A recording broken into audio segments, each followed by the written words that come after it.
Welcome to another episode of Threads of Enlightenment. As usual, when our guest comes, I like to stop and take a little time to welcome them and tell them thank you so much for coming because I know that you're about to spend some very expensive stuff here at Threads of Enlightenment, your time. That is such a valuable commodity. And I just want to thank Joshua for coming and spend some of that quality time with us. The other is his journey, his knowledge, the journey housed who he was and made Joshua who he is today. So we are excited that he's willing to come and share with us so that we can learn from him and become better human spirits while we're here as he began to educate us about some of the things that I'm very excited about quantum energy transformation. He's going to talk about all these type things and how we can utilize it in our life. Joshua, I want to thank you for coming, man. Thank you for having me. I'm so excited to be here and to share with you today. That's for sure. Excellent. I want you to tell the people the things that you have given so far as your experience. What have you done? I know you're an author. You have the Quantum Energy Center. I know you have many other things that are available. I know you have the Facebook group, a few other things that you have. Talk to them about everything, Joshua, and then we're going to have this beautiful conversation about how did you get there. Absolutely. So you can reach me at beingquantum.com. And what I do is I help people, especially those that are sensitive, like empaths and intuitives and energy workers, to help them live the life they've always wanted to live a life without that sensitivity being a problem. Yes.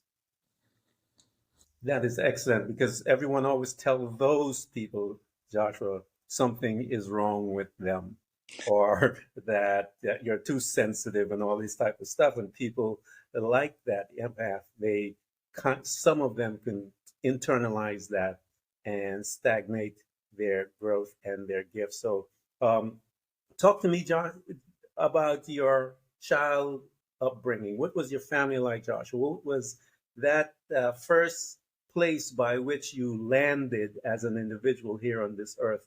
What was that like? Well, that's interesting because I was adopted. So I Mm-hmm. came into this earth in Fort Lauderdale, Florida, and I was adopted. So I went to some new parents. Now, of course, as a baby, I didn't know what was going on, but I had very, very loving, and caring present parents. My parents were very, very. They loved me so much. They wanted me to thrive, and they did everything for me. And at the same Mm-hmm. time, my mother is like Judge Judy and my father is like Judge Wapner.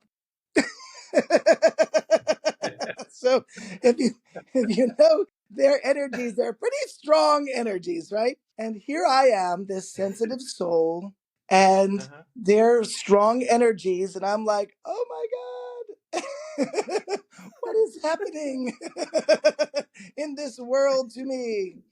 So I, learned to deal with their strong energy.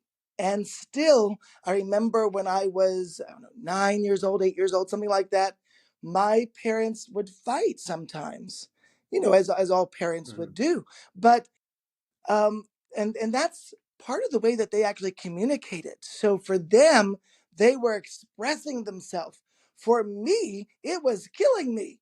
It was like, oh my God, what is happening? Why are they doing this? This is not good. So eventually, Yeah. my parents learned that this was not good for me. So they stopped doing that. They stopped Mm-hmm. communicating in that way, in at least in front of me.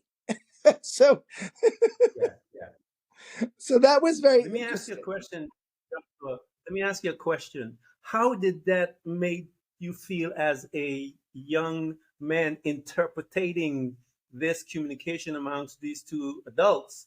How did you, because you said it was traumatic to you, how did it affect you in your thinking towards them and even to yourself?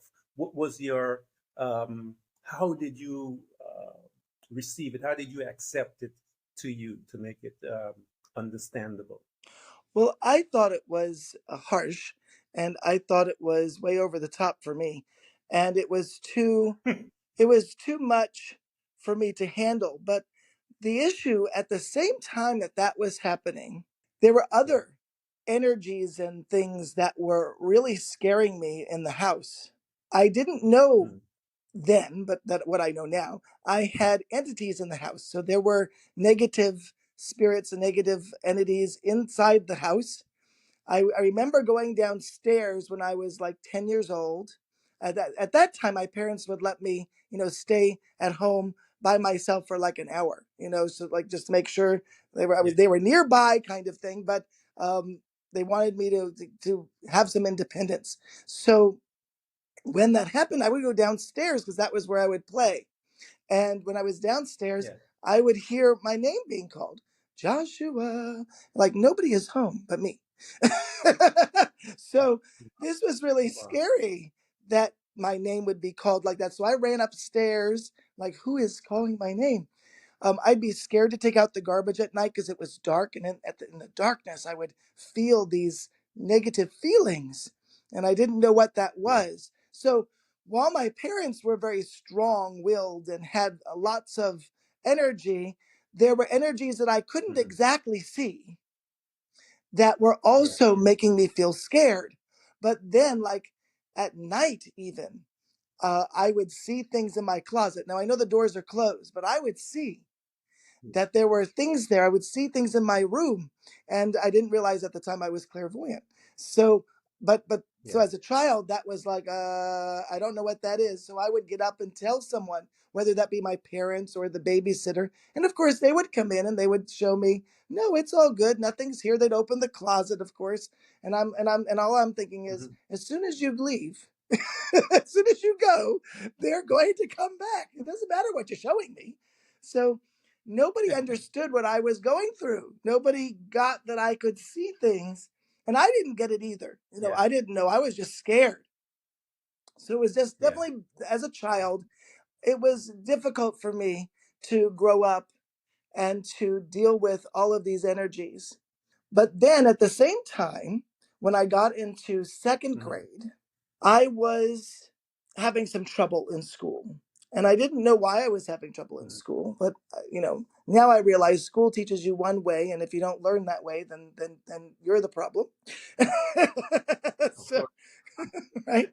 So, Yeah. I was left back in, I believe it was second grade that I was left back in another year. My parents and the school decided that I should stay back one year to learn um, that same grade again, and maybe I would do better. Wow. When I got into the third grade, they realized I was still having trouble, even though I did the same grade one more time. So Yeah. my parents took me Wow. to New York, where all the best doctors and specialists are, and they wanted to see, well, what was wrong with Joshua. And so I was Hmm. eventually diagnosed with a neurological impairment, which now they call that ADD or ADHD. Hmm. And then I was also diagnosed with dyslexia, and so now I'm really broken. I I have difficulty reading, and I have a hyper disorder. Um, and now I'm moving the best through my life that I can, and I go through the schooling of third grade. My parents had a good idea to send me to New York to go to a special school where I could Hmm. maybe learn better. So that was actually an exciting adventure for me. Going to school in New York was wonderful. I love New York. New York Yeah. is my favorite. So I would go into school to New York, and I was learning. It was much better than the school in New Jersey, so, because that was a public school. This was actually a private school. It went very nicely for Hmm. me, and I learned so much, and it was all good. And then my parents thought, well, in junior high school, maybe you could handle, like as if it were my fault that all this is happening. Maybe I could handle going to a regular school again and not have to go into a special school.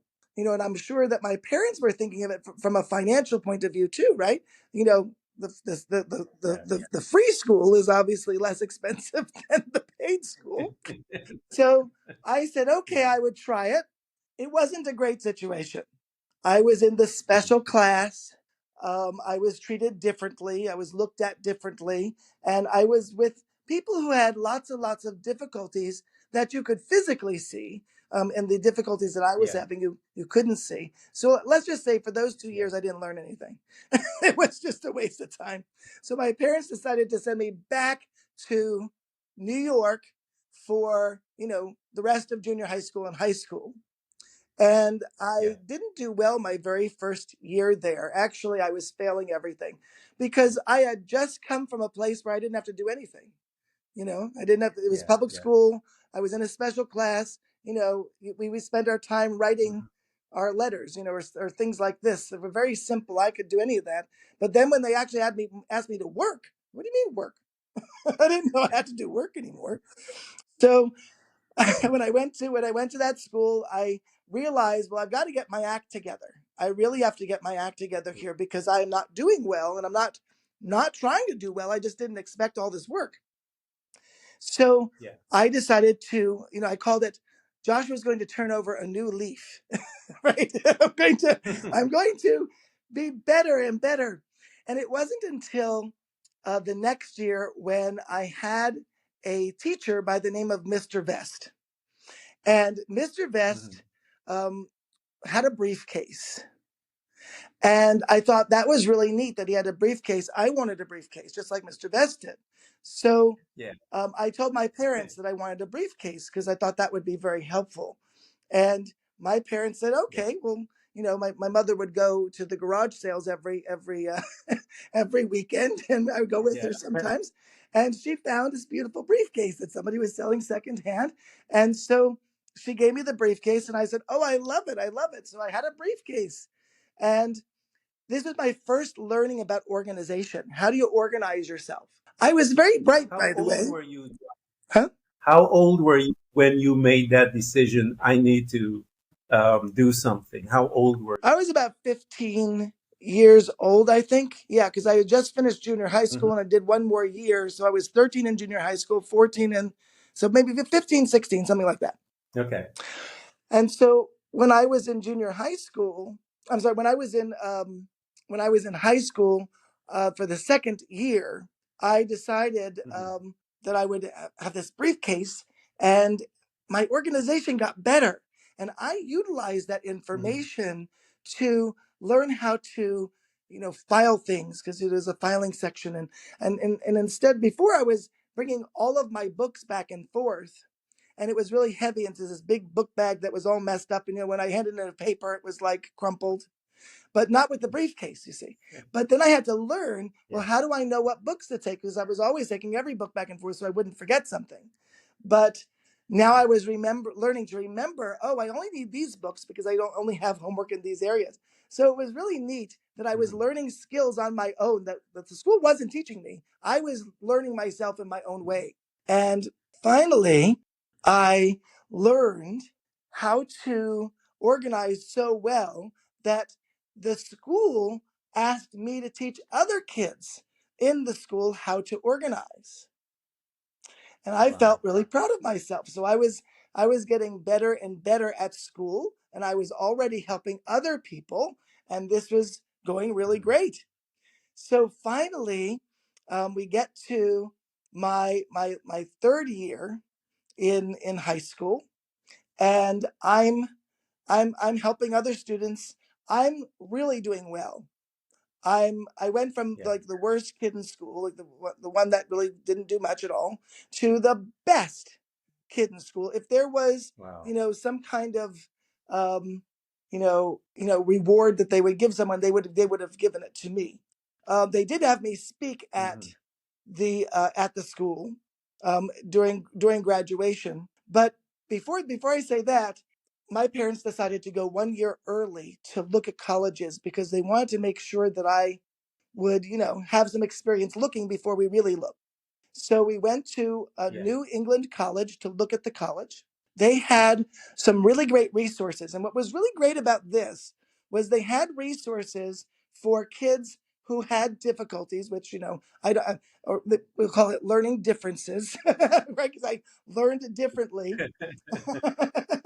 So but but Yeah. but they let all the students, whether you had learning Mhm. differences or not, everybody could come to the learning center, and everybody got any kind of Yeah. help they needed.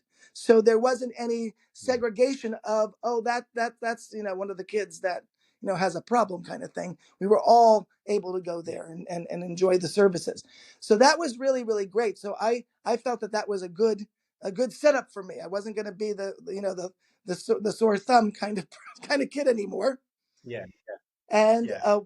but what happened was, remember, I was going there a year early to look, and the school said, "Well, he's ready now. Hmm. Can can he come to Wow. college now, like immediately, basically?" Because it was almost the end of the year, and summer was coming. They wanted me to start summer school and then go through, start my first year of college, and College. Yeah. my parents didn't get that.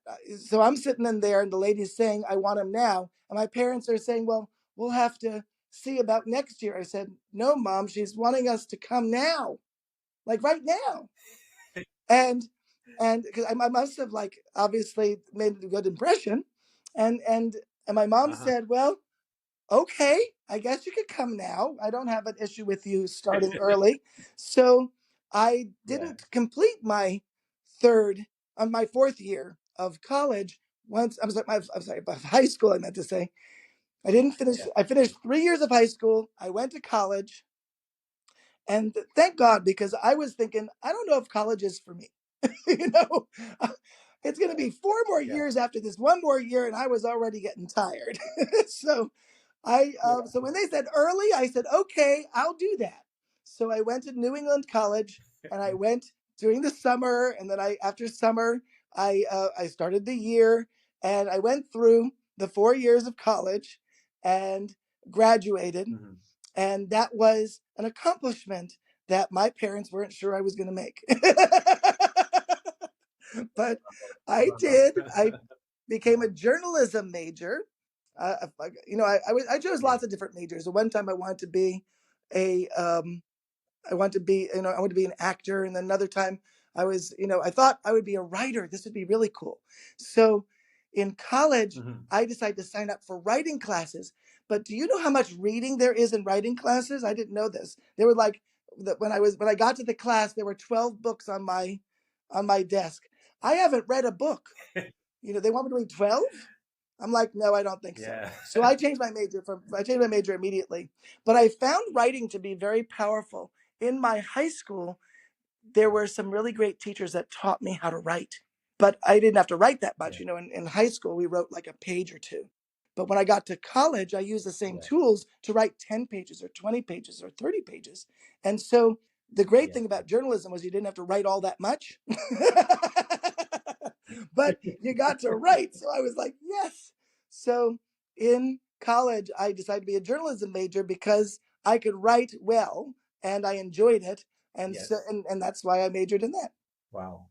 That is a powerful story, Joshua. Powerful because here you are being traumatized as a young person with all the different things, the movement of school and the less than thinking that they're telling you, and within that, Joshua, you um, a briefcase and learning the principles of that you started to learn there about organizing yourself and your thoughts. Because once you begin to organize yourself, you're actually beginning to organize your thoughts, and you're able to, at such a young age, to propel yourself to college in earlier than you would have had you not done that. Imagine had you not grabbed that briefcase, if you will, Joshua, the kind of Right. life that you Everything comes to the witnessed. briefcase. Everything happens there. And I tell people every decision that we make. I have five boys, and my boys, I would tell them, you have to learn to make decision on quickly. And I tell them, I said, some information or some decision you make will affect you instantaneously. Some of them will, of course, a couple of days or whatever. And then there are those, Joshua, that will affect you for a lifetime. And I would tell them, I said, you need to choose well. So talk to me when you are at this, you've made this accomplishment, you've gained all of that. Now, how did it begin to resonate within you, seeing that you have done this when you had all of that background trauma, if you will? How did you feel being there and accomplish that, Joshua?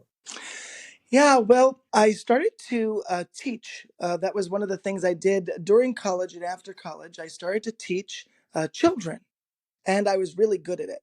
And Mm-hmm. so that was really good. Unfortunately, it didn't pay the bills, right? So I worked at many daycare centers. So I tried to go, right? I tried to go and maybe be like assistant director and maybe move. I didn't make it to director because it the difference in pay between an assistant director and a director was so little that it was better to have less Yeah, less responsibility and not get the extra dollar an hour. So I figured I would just yeah, yeah. stay with that. But anyway, I love. eventually moved to Washington D.C. area because my brother lived there, and Mm-hmm. he thought, Joshua, it's time for you to move out on your own. And I thought, okay. It was about 24 years old. I move out and I go to Washington, D.C. It's a big adventure for me. And little did Yeah. I know that I was going to have problems soon after getting there. A couple years after I got there, I started to notice that I was having anxiety attacks. Really, really, really big anxiety Mm-hmm. attacks. I mean, scary, scary ones. I feel like I was having a heart attack. I Wow. would feel like, like I was so scared. But the thing was, I wasn't scared of anything necessarily in particular. All of a sudden, I would just have an Yeah. anxiety attack. Sometimes I'd be driving. Sometimes I would just be in my home looking at my computer. Whatever it was that was scaring me was very difficult, and it was getting worse, not better. And so I Yeah. was having a lot of difficulty with this anxiety. So I thought that I would take classes in healing because I thought, well, maybe I could heal this, this Mm-hmm. anxiety that's happening. I could Yeah. heal my anxiety, and that would be a good thing. So Yeah. Yeah. I eventually learned up to 20 plus different healing modalities, most of which I became certified in. And still, Mm-hmm. I really didn't resolve my problem all as well as I would like to resolve my problem. And so eventually, I went to a hypnosis center that was local to me, and one in Mm-hmm. which I could drive to easily because I was getting anxiety Yeah. attacks in my car. So if I had to go far, I wasn't sure if I was going to get anxiety or not. So I Yeah. went to the center and I thought maybe they could help me. Now I was already trained in hypnosis by this point, and I was trained in neurolinguistic programming at the master level, and Yes. so I thought, well, maybe somebody who was a master like I was could do it Yeah. with me, and I would do better than doing it on my own. Yeah. Well, Yes. after the first session, I already realized I knew more than they did, so that wasn't going to work. But I decided Yeah. maybe I could help you. So the owner of the center said, okay, you can help me. And I started to work for her and helping her run her business. I wasn't doing Yeah. sessions yet, because I did sessions before. I had to stop Mm-hmm. having clients because unfortunately, when I was having clients before, I was so anxious. I couldn't figure out I couldn't make the appointments. There was a lot going on. Yeah. So I Yeah. lost all my clients eventually. So when I went to this hypnosis center, I was, client free. I could take up any job I wanted. So Yeah. I worked for this lady. I didn't do any sessions yet, but then she got into trouble. She said, Joshua, Mm. I need your help. I said, okay, what do you need? And she said, well, I have two women here who are coming at the same time for their session. One of the Mm-hmm. ladies, I've had to reschedule her once before because I had already double booked her. And she says, I can't tell either of them to go away, and I'm only me. Yeah. She says, could you take one of the clients? And she's like Wow. giving me stuff to work on. I said, you don't need to give me stuff. I got this. So so I Yeah. take this one lady into the room, and she has anxiety. And I'm like, oh, I get that. Yeah. You know, I this is something I am well versed in. I am an expert at anxiety. So let me help you. So she sits down and I take her through some processes and I help her release the anxiety right in that Mhm. moment. And Wow. she releases it. And I think, wow, we had such a great session. I was like, wow, I wish I could do that with myself so I wouldn't have any anxiety. So it was really amazing what we did. And then she went, Yeah. she said, I want to speak to the owner. And I said, oh, what did I do now? Did I do something wrong? Wow. And she didn't say anything. So she went out and she spoke to the owner and she looked at her and she says, you better keep him. He's amazing. She says, I don't feel Wow. anxious at all. I feel like it left my body and I'm just no longer anxious. It just Wow. changed her life in that one session that I worked. I didn't even spend a whole hour. I only worked with her for about 40 minutes. So, because we were done, what do you do when you're done? Like Yeah. that's Yeah. it. We did everything we can do. So it was an amazing moment for me. But then the lady Mhm. at the center realized, oh, he could do sessions. So, so she's like putting her hands together like Smithers. She's like, oh, so I start doing sessions, and eventually I start doing all of the sessions in the center. And so this is where I got Wow. a lot of practice. But I wasn't doing the hypnosis. I was doing quantum work. And Yes. I was doing this amazing work where we were moving energy at the cellular level of the body to create dynamic Yes. change very, very quickly. And I was getting Mhm. testimonials daily, sometimes weekly for sure. And it was amazing. Now, other people that were there, other hypnotherapists were like, what is he doing? Why is he getting all of these Yeah. these testimonies? They would get one, Yeah. one a month. They were like, that was good if they got one a month. I was getting them every day or at least a couple times a week. So Wow. so they wanted to see what I was doing. They wanted to see, what is Joshua doing? How is he getting this result? So one of them heard from a friend of his because I worked with his friend. And when I Yeah. took her into the quantum field, she had a spiritual experience that she will always remember. And Wow. she told this man about it who worked at the center, and he came to me and said, I want to experience that. And all I could think of is, he really going to be able to go there? But I said, sure. I said, sure, I'd be happy to take you into a session and do that. So I work with him and take him into a session, and I can see he's not really engaging the session. He's watching me. He's closing his eyes, but he's watching me. He's saying, what is his Yeah. process? What is his technique? So at the end of the Wow. experience, he said, yeah, it was slightly better than what I would normally do on my own. I said, oh, good. Well, at least it was better. Mhm. But then I'm thinking, and he did say, he said, I'm trying to see what your technique is. And in my head, I'm saying, but I don't have a technique. So he's looking for something that doesn't exist. Because the way that I Yeah. work with people is not at that low level of technique. I work with people at the level of identity, spirituality, and purpose. We're working at such higher Yes. levels. Technique isn't even there. There is no how do I do Yeah. it. It's engagement. It is moving the energy. It is creating a change in the moment that shifts everything, who you are, Yes. and at such a high level. So the power of what I was doing, he wasn't there. He wasn't there. So he never learned my technique, of course, because there isn't one. Well, you were able to help him a little, as he stated. I was. Well, he wasn't ready to really go there. So now, Joshua, all of this is happening within your world. You now have the anxiety. Yeah. What was happening with you? Um, you are now shifting all of these people, and you're talking about the testimonials that you're getting weekly, daily, and so forth. What was your world like when you was your anxiety still coming? Were you able to manage it? What was happening to you while you were having all of these other successful things as you're watching people on the outside. Well, I like what you said about managing it, because that's what I was really doing. I was managing it the best that I could. And eventually I left the Hmm. center and I went and opened up my own center called the Quantum Healing Center. Later, I changed the name to Quantum Energy Center. And Hmm. I was working in Fairfax, Virginia, in my own location, in a physical location. Eventually, we changed that, and now I work online.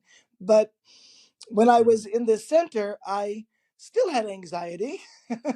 And I didn't Yeah. know, but what was happening was that I had entities and I didn't know it. I thought that I was Yeah. just an anxious person. So eventually Yeah. I moved to New York. And when I got to New York, I started making a movie about this quantum work that I was doing because I was getting such great results and I wanted to help people. So I contacted people like Hmm. Dr. Bruce Lipton, Donna Eden, Yeah. James Oshman. I contacted Hmm. um, Norm Shealy and all these people, Bertie Siegel, and I invited them Yes. to come into a movie with me. And I created a movie, and I was better than I was before in New York. I felt better in New York, so I didn't have as much of the Hmm. anxiety, but I still had the anxiety because I didn't know that I had entities. And one of the women that Yeah. I invited to come and into the movie, she told me that I had entities. And so when she told me that, I'm Hmm. like, okay, this is all movie stuff. This is, you see that in the movies and stuff, but this isn't real. What are you talking about? Entities. This is silly. And so she says, no, you have entities. And I'm like, thinking, really? Are you kidding me? Hmm.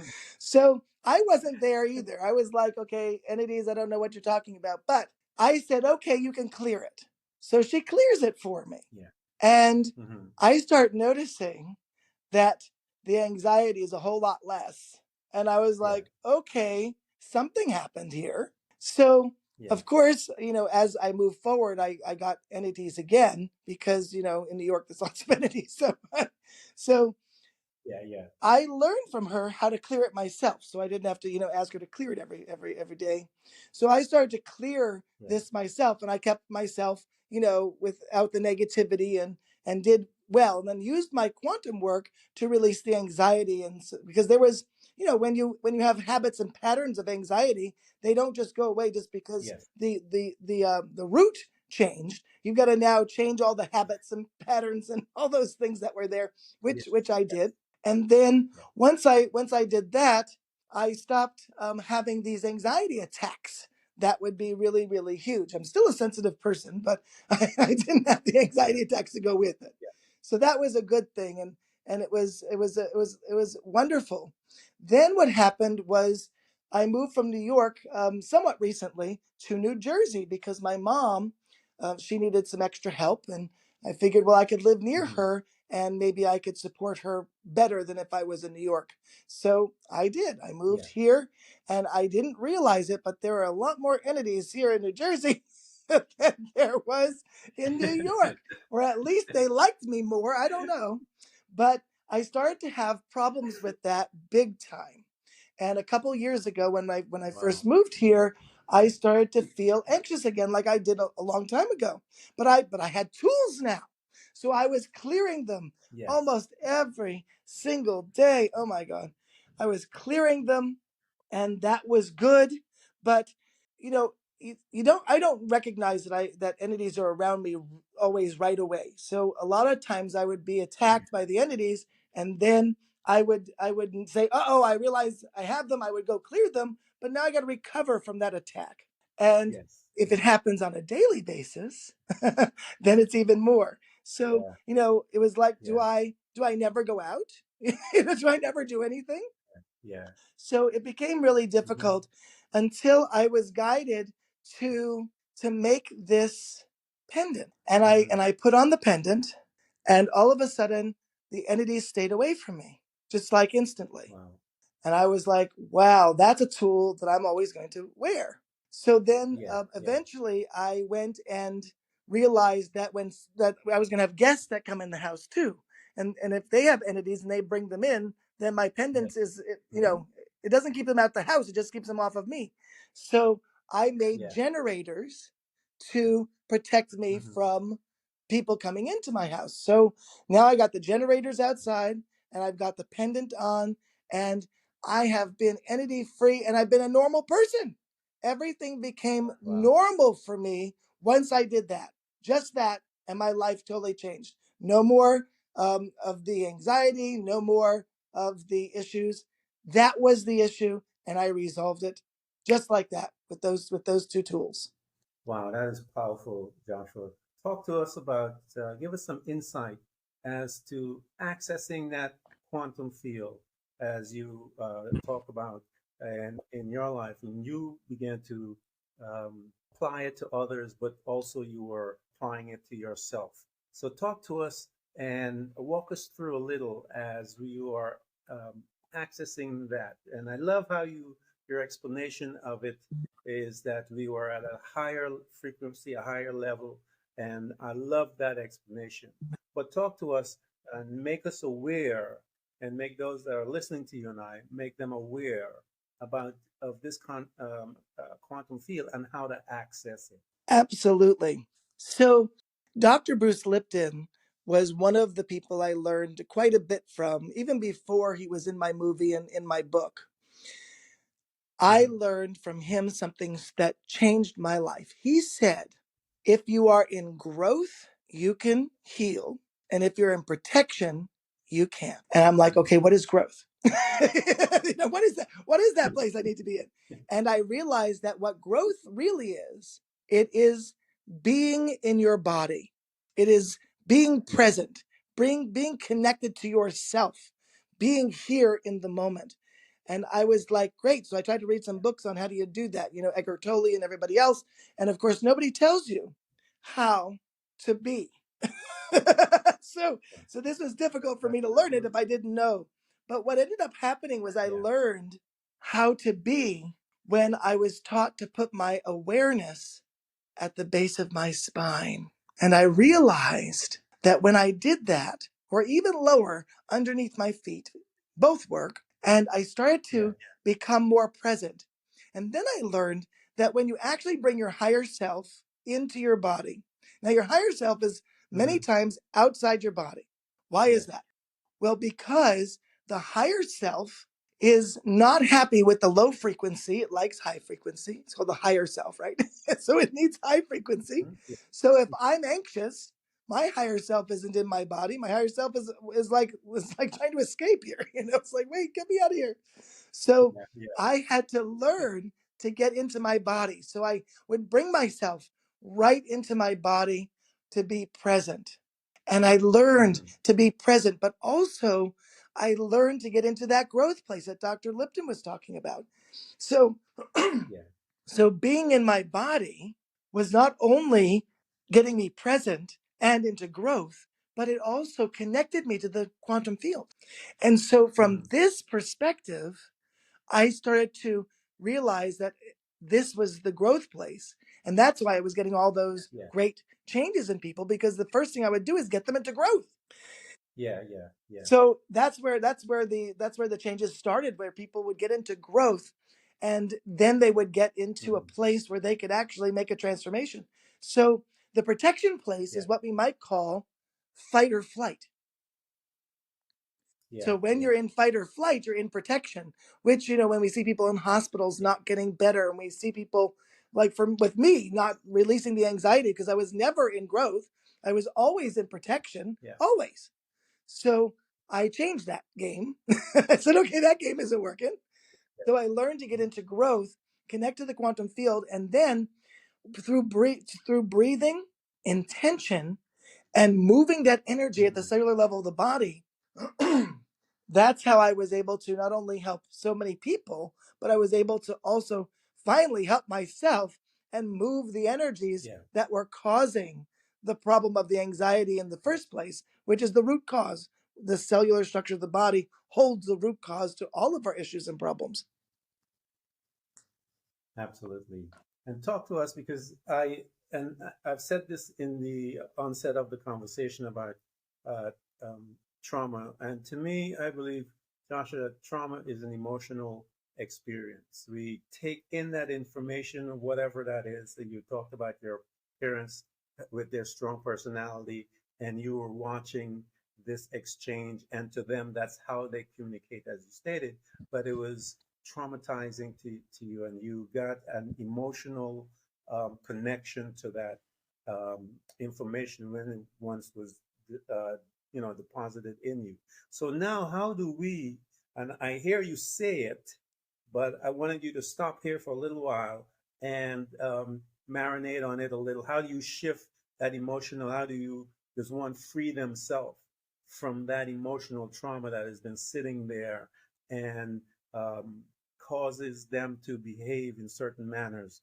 And you are now teaching them and educating them how to first notice it, and second, how they can use some tools to begin to unlock it, if you will. Absolutely.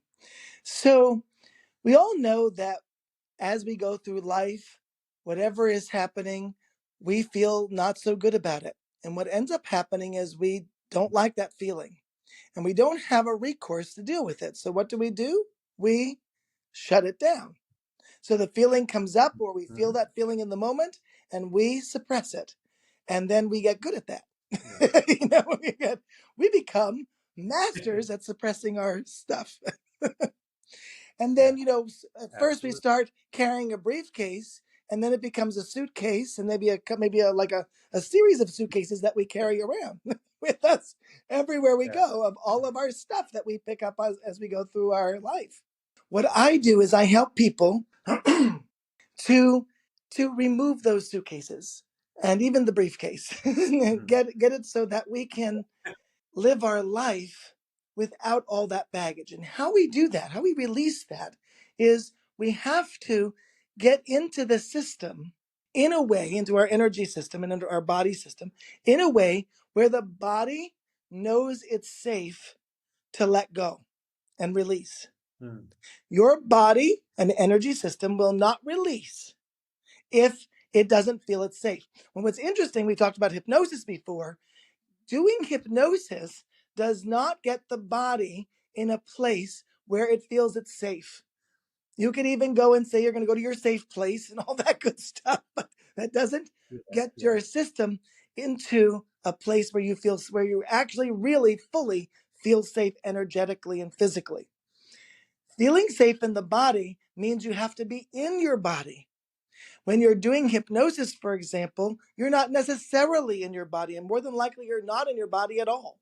So, getting into Mm-hmm. your body is the first thing that I teach people to do. And I have a process that's very simple called Being Quantum. And we get into that place. So, can I take you through that? Yeah. Yeah. Please. Okay, great.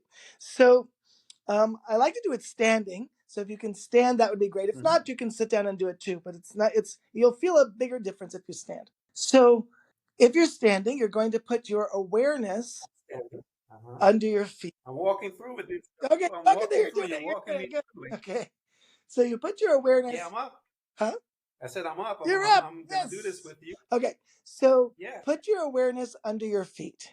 So how do you do that? Well, you just think about what's under your feet. I like to just like step on my awareness, just step on it. And when you put your awareness under your feet, you'll notice very quickly that you get out of your head. Now, what we're going to do is we're going to take a ball of energy and we're going to put that ball of energy above our head with our hands. And you're going to drop that ball of energy into the top of your head. And you're going to let that ball of energy go down into your head as it drifts down, going behind your eyes, passing your throat, your heart, your upper stomach, and your lower stomach, going down until it lands at the base of your spine. And taking a deep breath when you get there and let it out. Now reach up above your head and grab your higher self, still keeping your attention under your feet, by the way. Grab your higher self and pull your higher self in, just like you did with the ball. You're going to pull your higher self into the top of your head and let that higher self slide down the body. And breathing is good, all the way down until the higher self goes past your stomach and down your legs and all the way into your feet. And when you get down there, taking a deep breath and let it out. Good. And now open your auric field. You're going to open the energy around you. So you're just going to imagine this bubble around you just opens up really big, keeping your attention under your feet still. You're going to open up that energy all around you so that you are filling the room with your energy, with your field. So you're not just where you're standing, but you're every potential place in the room. And you're also having that auric field be huge all around you so that you have all the space. Feel that space, keeping your awareness under your feet. Good. Now, this is where we get into the body. So do you notice a difference here? Mm-hmm.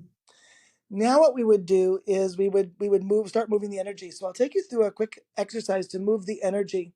Now you could think about something, that you want to change or not. It doesn't matter because you're going to feel a difference after this anyway. And what we're going to do is we're going to breathe in through the nose and out through the mouth with noise so it may make a sound. So you're going to breathe in and out. Breathe in and out. And breathe in and out. And breathe in and out. Now we're going to do something called candle breaths. You're going to blow out candles on a birthday cake that is pretend in front of you, and you're going to do it fast. You're going to go, and then you're going to go, and you're going to do it very quickly in a row. So it would go like this, like that, right? So let's do 15 candle breaths. Are you ready? All right, here we go.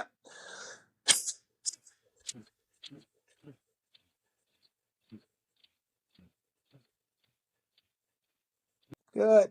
Keep breathing after you finish your last candle breath.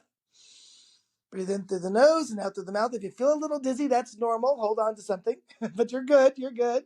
And just breathe in through the nose and out through the mouth. Put your attention back under your feet if it lifted, and just allow your body to balance for a moment. And you'll start to notice that you're more confident, that you are taller than you were before. You might actually feel that. You'll feel that you're, Yeah. and if you walk, you'll notice that you're not walking the same as you were walking before. That you actually are like maybe on a stage. You feel so tall, and you feel like you're stronger, and you have more energy and confidence. How do you feel? Oh, I feel pretty good. We did something similar like this in an ashram, and they call it Natayanda Yoga, I think it is, and the Uh-huh. fire breath. And that's what we did. And I would tell people, Joshua, that the breath, as I learned all about breathing stuff, and that's why it's so important that people understand what it is. It is that bridge between the natural and the supernatural. When one Yes. begins to take those, you begin to cross the bridge, if you will, and you begin to let go of those things that are in the natural realm. And then you enter into the spiritual realm and it begins to change you and you feel it immediately. Like you said, you're taller. You're breathing now from different parts of your body. Your diaphragm is lifts up, your shoulders are up, and you're this new being because you have now access, as you said, that higher quantum field where you are. That's where all the power is, man. So Yes. I feel good. So I have some understanding of it because, again, from that angle, coming from the yoga side, because we would call it the fire breath, and it would then usher us into that state. And I tell people this is a state, Joshua, that you're moving from one state to another. And when you arrive into that other state, I can stand in a crowd of millions of people and it doesn't affect me the noise because I'm in a different place. Absolutely. And yes, the candle breaths are a version of the fire breath. The key of what we did though is we got into our body first and then we did the Yes. breathing. Then the difference between that is you could just do breathing. That's not going to make the difference. If you're in your body and Yeah. you do the breathing, then you're actually in the quantum field and moving the energy at the cellular structure of the body to create a dynamic change. Yes. And you do feel it. I do feel like a clarity in my in my brain area, Yes. around my eye. You feel that clarity there in the mind. And, everyone that's listening to this conversation with Joshua, man, um, I want you guys to get into his space, get his books, get into the Quantum Energy Center, call him. I'm going to provide all those things where you can access his information, because you need to learn about discovering the signs of the quantum manifestation in your life, so that you can then lift your energy to that different vibration that you need, so that your life will change, and you will change your world around you as you change the world inside of you. And it is a beautiful way to live, if you will, and express yourself. And Joshua talks about, you then, as you begin to express and live in that space, you become servants. You begin to look at others, and you begin to walk with them, hold their hands, and introduce them to their higher self, so that they can be free from the lower energy that so many of us reside on a daily basis. And you do need to make that shift, as Joshua would say, you need to make that shift happen. And you can only do that once you get familiar with your body, get into your body. And then once you get into your body, you are then able to exercise and get into the quantum energy field. Joshua, thank you so much, man. I have another question to ask you about, as you are, I mean, just doing these. Talk to me about, because you mentioned some of them. Talk to us about some of those folks that made the transition, if you will, from the lower self to the quantum self. Talk to us about that. What did you notice in them? You mentioned that first lady that came in, and she got it right away, and she ran out and told your previous boss. Talk to us about some of those that you remember, and when the shift took place, what happened to that individual? Wow. Well, I'll tell you about the first time that it actually happened for me in a big way, where I didn't even Yeah. realize this was even possible. So it Hmm. like blew my mind. So I was in the hypnosis center, and this lady requested to have a session with me. And and it was shortly after this other I worked with that other lady, right? So this lady wanted to work, or at least her file was all about weight loss, and I didn't know anything about weight loss. That was nothing that I knew about, and I was kind of Yeah. scared because I like, how am I going to help this lady? Yeah. So she comes Hmm. in, and I see her walking by me. She comes into the center, and she's literally dragging her foot behind. Like, one foot is Wow. walking normally and the other one is dragging. And Hmm. all I could think about is, what did I get myself into? That's what I was thinking. And so anyway, she met with the receptionist there, and she sat in the waiting room, and then I brought her into my office, and she was very, very nice. But I said to her, "So what do you want to work on today?" And she says, "Well, I want to work on fibromyalgia." I said, "What?" Hmm. I was like, I don't know what she's talking about. Okay, I didn't know weight loss, but I certainly didn't know what she just said. And she said, "I have fibromyalgia." I said, "What is that?" And then she told me she Right. had heaviness in the legs, and then she couldn't sleep, and she had pain in her legs as well. And some days she couldn't even get out of bed. And I'm like, "Oh, okay." She says it was an incurable syndrome, but she wanted me to help her with it anyway. And I thought, well, Hmm. she can't really Wow. expect a lot. She just told me it was an incurable syndrome. Yeah. so, so, to be honest with you, I felt relaxed about it. I said, "Oh, okay, she's not expecting so much, so Yeah. Yeah. I'll do it. I'll play the game with you."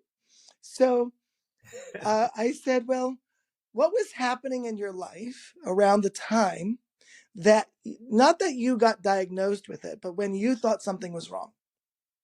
And at that Yeah. moment, she said, "Nobody had asked me that question." And so Right. she was standing at the time when I had asked her the question, because we just walked into my office, and she sat down and she started to cry. And at first I'm like, what did I Mm. do? Just Yeah. this lady is crying. So what do you do when someone cries? I pulled up my chair next to her and I hold her hands, and I'm saying, I'm right here with you. And she started to, all these tears are coming out. And so I said, just put your attention in your body. And I took her through the quantum process. And Mm-hmm. she's going through the quantum process with me. And in 4 minutes, she looks at me and she says, it left my body. Wow. And I'm like, what left your body? She said, the fibromyalgia, I felt it leave. It went out. Now, Wow. at that moment, I wasn't sure who the crazy one was. Because, at this point, she was talking crazy talk with me. She's saying that Yeah. that the fibromyalgia left her body. And I'm thinking, what? So Mm-hmm. this was, I thought, I like to think that anything is possible, but you know, but what is she saying, really?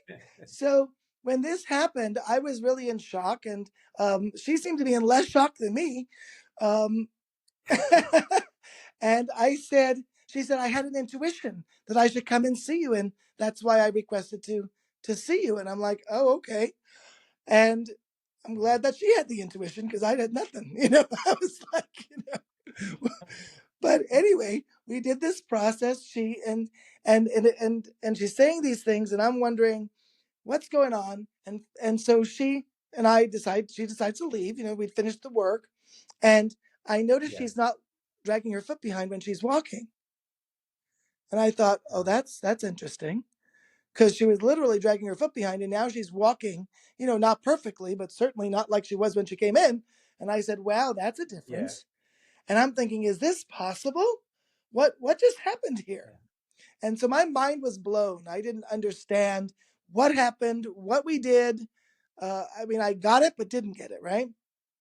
The next Yeah. day Yeah. she called me. She says, Joshua, I'm so grounded. I've never been so grounded in my life. She says, do you know I've had this fibromyalgia for 16 years? Wow. And she said, in just a few minutes of working with you, I'm able to sleep. I'm able to, I don't have that heaviness in my legs. The pain went away. She said, I have my life back. So now it's been Wow. like 10 years since that's happened. Well, maybe even more than that, probably Yeah. more, but I think it's more like 20 years now that since that's happened with her. And it's, wow, it's just really, really been a life altering change for her. But in that moment, it changed my life, because she taught me Yeah. that anything was possible. I didn't know anything was quite possible then, but now I knew it. And if it wasn't for her, Mm-hmm. I would not have shifted my anxiety. I guarantee it, because she taught me, if we could do that in just a few minutes, we certainly can get rid of my anxiety. So that was the precursor of getting rid of my anxiety. But then it happened for so many people after that. Now that I knew what was possible, I said, oh, wait a second. Now I've got something. Now I know I've got something. Now we can actually do some work that will really make a difference. So as people came in, I was like, I'm ready for you. Yeah. Are you ready for me? you know? And so so I started to get people more in their bodies, and move the energy at the Yeah. cellular level of the body and create changes. This one lady came in. She was very, very religious. She was Catholic, Mm-hmm. and she did Yeah. not want to tell me anything. She told me one thing. She says, I have migraine headaches and I don't want them anymore. Can you help me? Wow. And I'm sitting there Yeah. saying, I think so. If you're willing to try it, I'm willing to try it. Let's do it. And Yeah. she said, okay. So she comes in, and the first day that she comes in, she can't sit down. I said, why can't you sit down? She says, I have this pain at the base of my spine there. It really hurts. And she said, I've Mm-hmm. been getting out of the car. I had to scream because it hurts so badly. I'm like, oh, well, maybe we should work on that today. She says, no, no, no, no, no, no, no. I want to work on the migraine headaches. I don't want the migraine headaches anymore. I said, I get that, but you can't even sit down. So I had a couch. I said, lay down on my couch. She said, okay, I can lay down, but I cannot sit down. I said, fine. So I work with her, and I promised her I would only work on the migraine headaches because she was so adamant about it. So I said, okay, we'll only work Yeah. on migraine headaches. So we're working on the migraine headaches. I'm taking her through the process. And, in about, 30, 40 minutes, we finish. And she sits up. And I'm wondering why she's sitting. Just a moment, 30 minutes ago, she couldn't sit Yeah. at all. She Hmm. said, I'm sitting. I said, yeah, why are you sitting? She says, I don't know. She says, so she stood up, and she said, I don't have any pain. I said, oh, that's good. Wow. So she said, wait a second. So she went and she sat in the waiting room chair, and she's sitting in my waiting room. She would Hmm. not leave. She sat there for an hour after the session. She Wow. said, I can sit. I can sit.